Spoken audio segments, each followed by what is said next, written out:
പാണിനിയും മറ്റും ഷസ് സ്വപ്നേ ധാതുവിൽ നിന്നാണ് സസ്യശബ്ദമുണ്ടായതെന്ന് വാദിക്കുകയും ചെയ്യുന്നു.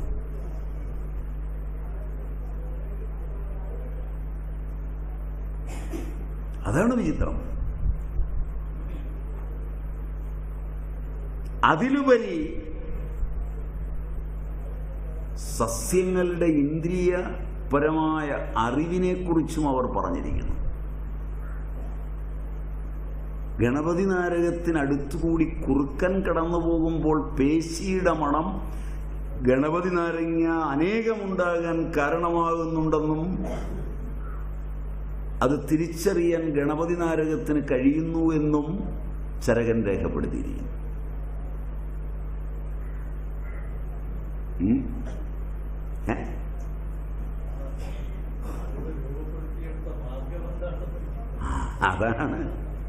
അതാണ് വിചിത്രം.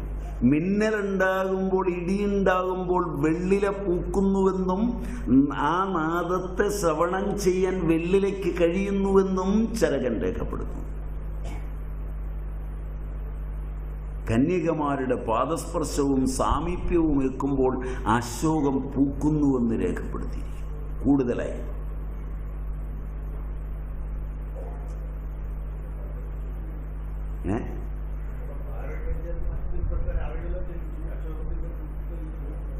അശോകത്തിന്റെ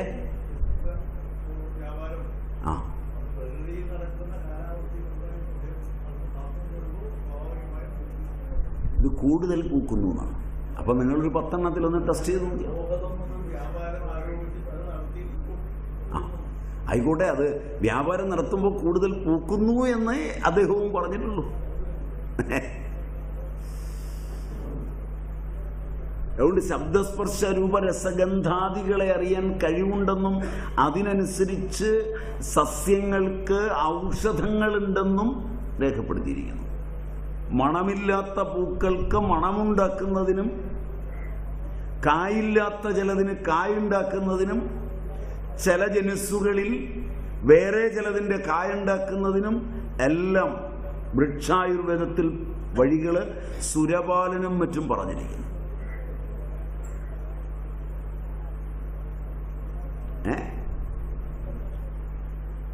സുരപാലന്റെയും വരാഹമിഹിരന്റെയും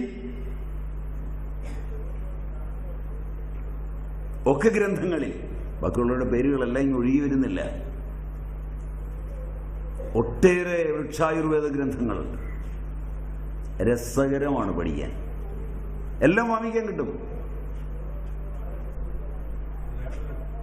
മലയാളത്തിൽ ഒരെണ്ണം ഉണ്ടെന്ന് തോന്നുന്നു, ഒരു ഉണിത്തിരിയോ മറ്റോ തർജ്ജമ ചെയ്തിട്ട് ഒരെണ്ണം ഉണ്ടെന്ന് തോന്നുന്നു. വൃക്ഷായുർവേദം എന്ന് പറഞ്ഞ് ഇവരുടെ ഗ്രന്ഥങ്ങളുടെ ഒരു സംഗ്രഹീത പതിപ്പോ മറ്റോ ഒരു ഉണിത്തിരിയോ മറ്റോ തർജ്ജമ ചെയ്ത് ഭാഷാ ഇൻസ്റ്റിറ്റ്യൂട്ട് ഇറക്കിയിട്ടുണ്ടെന്ന് തോന്നുന്നു. Am I right? ഉണിത്തിരിയാണോ?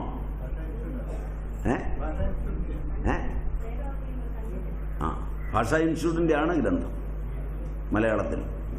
ഉണിത്തിരിയെ പറ്റി വിചാരിക്കേണ്ടത് ഭാഷാ ഇൻസ്റ്റിറ്റ്യൂട്ടിൽ ചെന്ന് ചോദിച്ചാൽ മതി. അവിടെ ചെന്ന് ചോദിച്ച് മേടിച്ച് നോക്കി കഴിയുമ്പോൾ ഉണിത്തിരി എഴുതിയതല്ലെങ്കിൽ ഞാൻ കള്ളം പറഞ്ഞു എന്നാവില്ലേ, എൻ്റെ റെഫറൻസ് തെറ്റിയല്ലേ. അതുകൊണ്ട് അതിനെപ്പറ്റി ചിന്തിക്കേണ്ട. ഗ്രന്ഥമുണ്ട് മലയാളത്തിൽ. മലയാളത്തിൽ ഗ്രന്ഥങ്ങൾ വായിക്കുമ്പോൾ അതിൻ്റെ ഒറിജിനൽ ടെക്സ്റ്റ് കൂടി ഒരാവർത്തി വായിക്കുന്നത് നല്ലതാണ്. കാരണം സുശ്രുതത്തിൽ അർബുദം വന്ന്, അർബുദം എന്ന് പറയുന്നത് പൊട്ടിപ്പഴുക്കുന്ന വ്രണങ്ങളെയാണ് പറയുന്നത്, ക്യാൻസറിനെ അല്ല. അർബുദം എന്ന് പേരിട്ട് ക്യാൻസറാണെന്ന് ധരിക്കരുത്. ക്യാൻസറിന് വൈദികി പറഞ്ഞിട്ടുള്ളത് കർക്കിടക രോഗമെന്നാണ്. അർബുദത്തിൽ പെടുന്നതാണ് ക്യാൻസറും. അപ്പോൾ ആ പൊട്ടിപ്പഴുക്കുന്ന വ്രണങ്ങളിൽ ഉണങ്ങുന്നതിനൊരു പൂച്ചിടുന്നതിനെ പറ്റി പറഞ്ഞിട്ടുണ്ട്.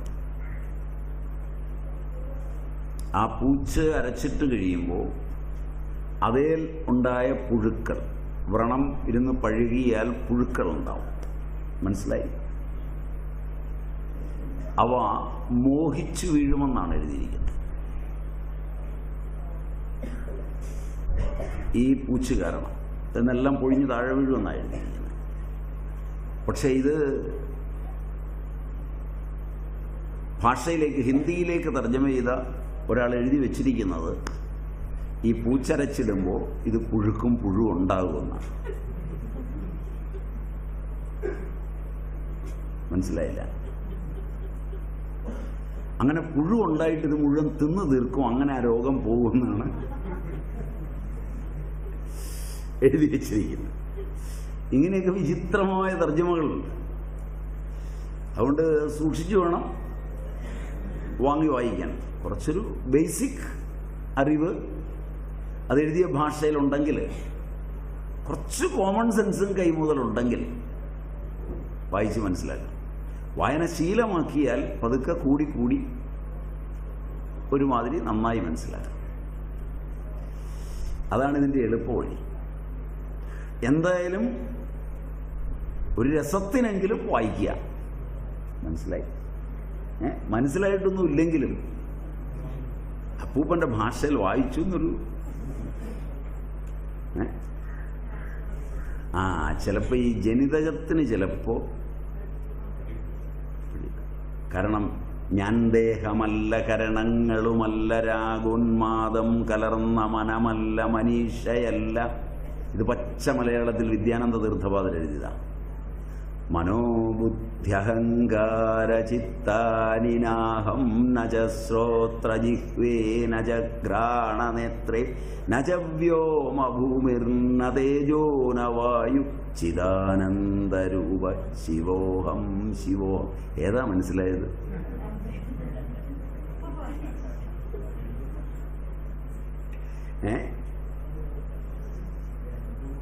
ഏതാണ്ട് മനസ്സിലായതുപോലെ തോന്നുന്നത് ആദ്യത്തേതാണോ രണ്ടാമത്തേതാണോ? രണ്ടാമത്തെ.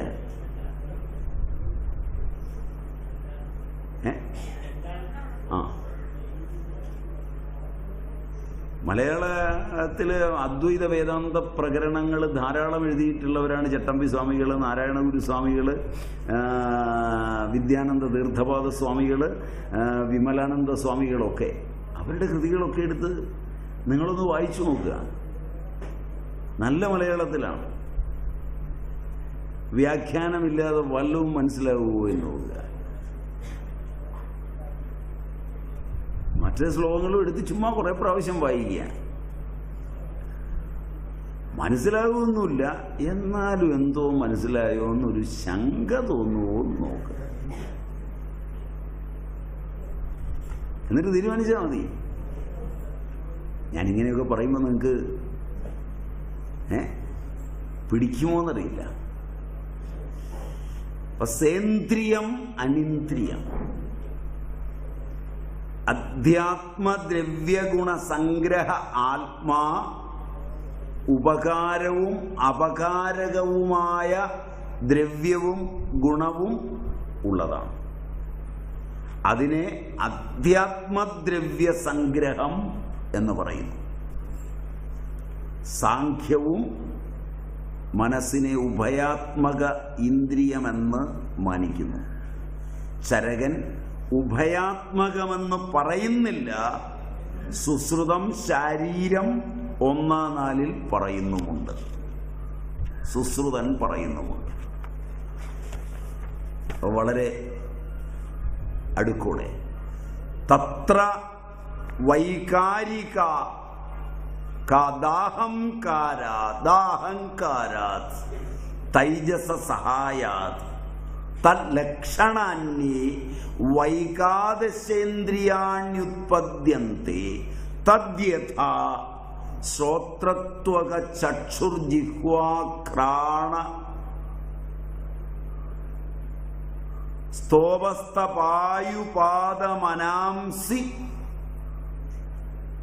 തത്ര പൂർവാണി പഞ്ചബുദ്ധീന്ദ്രിയാണി പഞ്ചകർമ്മേന്ദ്രിയാണി ഉഭയാത്മകം മനഃ.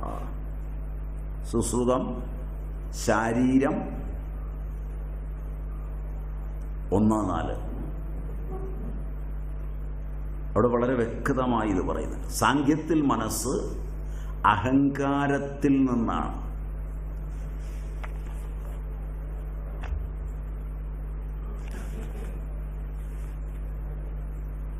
ആയുർവേദം പാഞ്ചഭൗതികം,